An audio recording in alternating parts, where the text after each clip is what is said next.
ये पाकिस्तानी पासपोर्ट का फोटो देखिए। इसमें साफ साफ लिखा है कि ये पासपोर्ट दुनिया के सारे कंट्रीज के लिए वैलिड है, बस इजराइल को छोड़कर। पर ऐसा क्यों?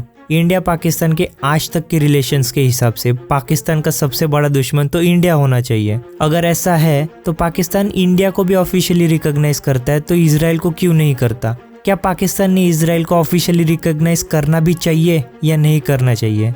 और करना चाहिए तो क्यों करना चाहिए? इससे पाकिस्तान को क्या फायदा होगा? इन सारे सवालों के जवाब आज हम इस वीडियो से जानेंगे।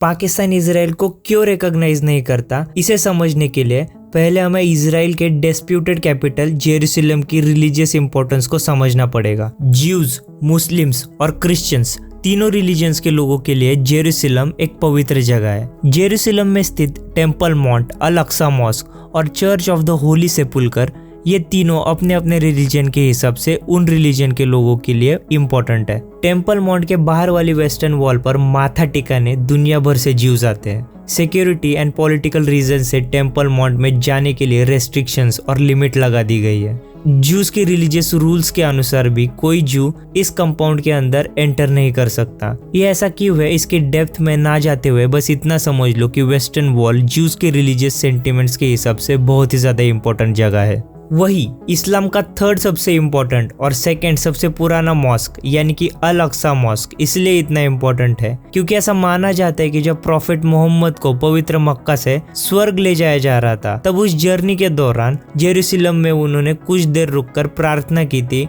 और फिर वो आगे बढ़े थे। क्रिश्चियंस में जेरूसलम इसलिए इतना इम्पोर्टेंट है क्योंकि माना जाता है कि यहाँ पे पवित्र सेपुल्कर चर्च में जीसस क्राइस्ट को कील मारकर क्रूसिफाइड करके उनकी कब्र यही दफनाई गई थी। अब अगर आपको जेरूसलम का इम्पोर्टेंस पता चल गया है तो हमें अब अरब इजरायली वॉर को समझना पड़ेगा। इसी वॉर के बाद पाकिस्तान की तरह कई और कंट्रीज ने इजराइल को ऑफिशियली रिकॉग्नाइज करने से मना कर दिया। वर्ल्ड वॉर 2 के बाद जब ब्रिटिश कंट्रोल्ड पैलेस्टाइन में ज्यूज और अरब्स में वायलेंस बढ़ता गया, तब 1947 में नई बनी यूनाइटेड नेशंस इस ऑर्गेनाइजेशन ने पैलेस्टाइन के 2 हिस्से करने का डिसाइड किया, जिसमें ब्रिटिश कंट्रोल पैलेस्टाइन को ज्यू स्टेट एंड अरब स्टेट में डिवाइड किया गया और जेरूसलम जो दोनों कम्युनिटीज के लिए बेहद इंपॉर्टेंट था, वो यूएन के अंडर रखा जाने का डिसाइड हुआ। ज्यू स्टेट में जेरूसलम नहीं था, फिर भी इजराइल ने ये डिसीजन मान लिया और 14 मई 1948 को जब ब्रिटिशर्स पैलेस्टाइन छोड़कर गए और इजराइल ने खुद को इंडिपेंडेंट घोषित कर दिया, तब अरब स्टेट को ये डिसीजन बिल्कुल पसंद नहीं आया और 15 मई यानी कि अगले ही दिन 7 अरब देश ब्रिटिश पैलेस्टाइन में घुस गए और अरब इजरायली वॉर लड़ी गई। एज ए रिजल्ट इजराइल ने 7 अरब देशों को पछाड़ा और साथ ही साथ जो जूइश स्टेट यूएन के द्वारा बनाया गया था वो तो इजराइल के पास रहा ही, पर जो अरब स्टेट की लैंड अरब स्टेट को अलोकेट की गई थी उसका 60% एरिया भी इजराइल ने कब्जा लिया। एंड लास्टली जो थर्ड अरब इजरायली वॉर लड़ी गई, जिसे 6 डे वॉर भी कहा जाता है, वो 1967 में लड़ी गई। उसके बाद से जेरूसलम इजराइल के टोटल कंट्रोल में है।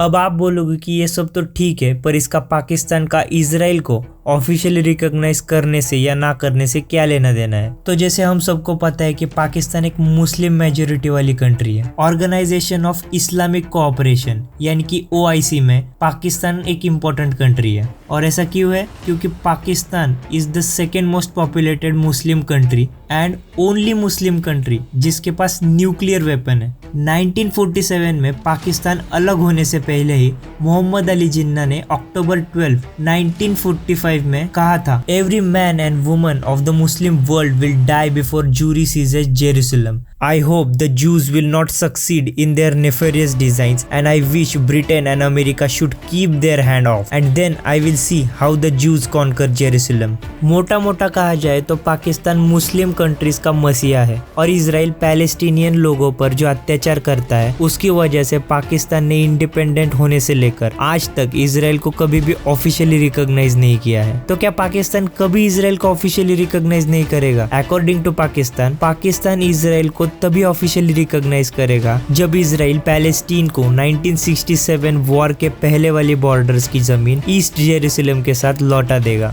आज भी बहुत सारी इस्लामिक कंट्रीज है जो इजराइल को रिकॉग्नाइज करने से मना करते हो। फिर भी सबसे मजे की बात तो ये है कि इजराइल के 2 नेबर्स लेबनान और इजिप्ट जो अरब इजरायली कॉन्फ्लिक्ट में शामिल थे, उन्होंने इजराइल को ऑफिशियली पीस ट्रीटीज के थ्रू रिकॉग्नाइज कर लिया है। तो क्या ऐसा है कि पाकिस्तान की इजराइल के साथ कोई भी रिलेशंस नहीं है? तो ऐसा नहीं है। पाकिस्तान और इजराइल अपनी टर्किश एम्बेसी से एक दूसरे के साथ नेसेसरी इंफॉर्मेशन एक्सचेंज करते रहते हैं। सोवियत अफगान वॉर के दौरान दोनों देशों ने काफी क्लोजली कोऑपरेशन भी किया है। तो अब क्वेश्चन ये आता है कि पाकिस्तान ने इजराइल को ऑफिशियली रिकॉग्नाइज करना चाहिए या नहीं? तो इसका आंसर है हाँ, पाकिस्तान ने इजराइल को ऑफिशियली रिकॉग्नाइज कर लेना चाहिए और इसके पाकिस्तान को बहुत सारे फायदे हो सकते हैं। गल्फ कंट्रीज ने इजराइल के साथ रिलेशनशिप्स नॉर्मल करना शुरू कर दिया है। आने वाले टाइम में हो सकता है कि यूएई और सऊदी अरेबिया जैसे देश इजराइल को रिकॉग्नाइज करें। सऊदी और यूएई पाकिस्तान के एक इम्पोर्टेंट इकोनॉमिक पार्टनर है। पाकिस्तानी माइग्रेंट्स और वर्कर्स के लिए फ्रेंडली और वेलकमिंग एनवायरनमेंट रखने के लिए पाकिस्तान को इजराइल को प्रेशर में आकर रिकॉग्नाइज करना पड़ सकता है। पाकिस्तान को इजराइल के मिलिट्री हार्डवेयर जैसे कि अटैकिंग हेलीकॉप्टर से टेररिज्म को खत्म करने में हेल्प होगी। आजकल वैसे भी यूएस पाकिस्तान को मिलिट्री हार्डवेयर में हेल्प नहीं कर रहा और चाइना के माल की क्वालिटी तो सबको पता ही है। हाल ही में इंडिया ने पाकिस्तान को एक नोटिस जारी किया इंडस वाटर ट्रीटी को लेकर, जिसका 90 डेज के अंदर अगर पाकिस्तान ने कोई क्लियर रिस्पॉन्स नहीं दिया तो इंडिया पाकिस्तान का पानी भी बंद कर सकता है। पहले ही वाटर क्राइसिस वाला पाकिस्तान और बड़े वाटर क्राइसिस में चला जाएगा, क्योंकि पाकिस्तान को बहुत सारा पानी इंडस वाटर ट्रीटी के थ्रू इंडिया से मिलता है। इजराइल की हेल्प से वो तेल अवीव की वाटर टेक्नोलॉजीज को अडॉप्ट करके पानी की समस्या दूर कर सकते हैं। क्या पाकिस्तान को इजराइल को ऑफिशियली रिकॉग्नाइज कर लेना चाहिए या नहीं करना चाहिए? इस पे आपकी क्या राय है? कमेंट सेक्शन में जरूर बताना। हाँ, मुझे पता है मैंने पाकिस्तान को लेकर कुछ ज्यादा ही चीजें आइडियलाइज कर दी है कि पाकिस्तान ये चेंजेस कर देगा, पाकिस्तान वो चेंजेस कर देगा, पर क्या पता यार, कुछ भी हो सकता है। तो होपफुली हमारे पड़ोसी देश में कुछ पॉजिटिव चेंजेस आ जाए और उस देश की हालत सुधर जाए। अगर आपको मेरा काम पसंद आता है तो लाइक, शेयर, सब्सक्राइब का बटन दबाकर मुझे और यूट्यूब एल्गोरिदम दोनों को खुश कर दीजिए। सब्सक्राइब कर दो यार, लैपटॉप का EMI भी भरना है। चलो तो मिलते हैं ऐसे ही नए किसी वीडियो में, तब तक के लिए बाय बाय।